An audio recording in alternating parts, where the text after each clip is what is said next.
You want to know what the true source of wealth is? I'm reading from this book, The Powers of Your Subconscious Mind by Joseph Murphy. And he's got a few things he wants to say here, and I want to share them with you. First starts out with true source of wealth. Your subconscious mind is never short of ideas. There are within it an infinite number of ideas ready to flow into your conscious mind and appear as cash in your pocket in countless ways.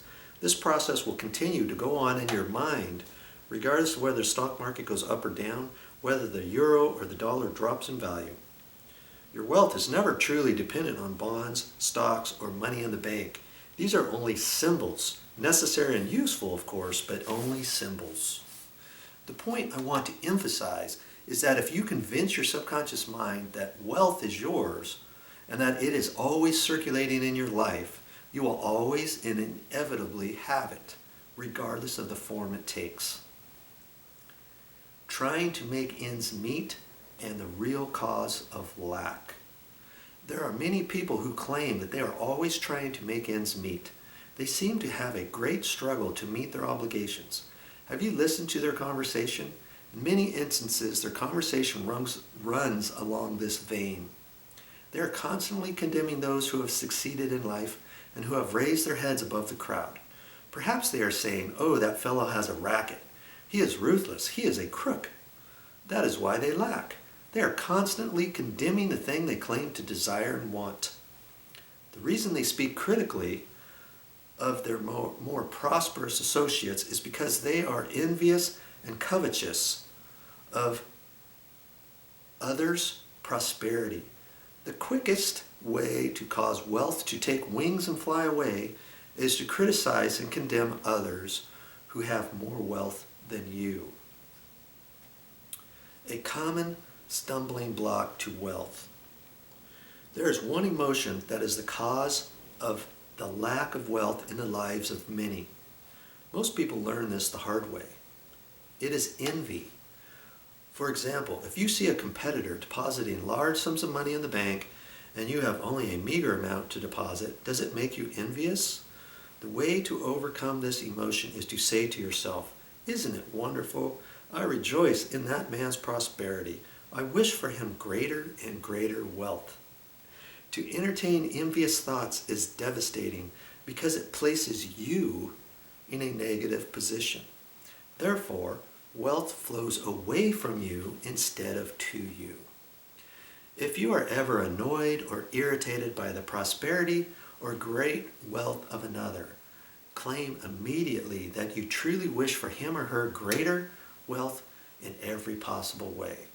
This will neutralize the negative thoughts in your mind and cause an ever greater measure of wealth to flow to you by the law of your own subconscious mind. Rubbing out a great mental block to wealth.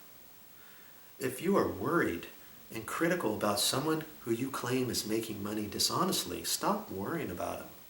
If your suspicions are correct, you know that such a person is using the law of mind negatively. In time, the law of mind will take care of him. Be careful not to criticize him for the reasons previously indicated. Remember, the block or obstacle to wealth is in your own mind. You can now destroy that mental block. This you may do by getting on good mental terms with everyone. As you go to sleep at night, practice the following technique. This is for sleep and grow rich. Repeat the word wealth quietly, easily, and with feeling. Do this over and over again, just like a lullaby. Lull yourself to sleep with the one word, wealth. You should be amazed at the result. Wealth should flow to you in avalanches of abundance. This is another example of the magic power of your subconscious mind. And yes, your subconscious is powerful. I don't know how it works. There's other people who really don't know how it works. But try some of these tips and techniques in this book, The Power of Your Subconscious Mind. Don't worry how it works. It just does. Hey, try it. What do you have to lose? But the cost of this book, hey, this book is going to help you in so many other ways. Keep an open mind. Think about things. Try some of these tips in here and retrain your mind for success. That's all you've got to do. Change your mind. Change your life. That's all I got for this time. But I'll be back with more videos.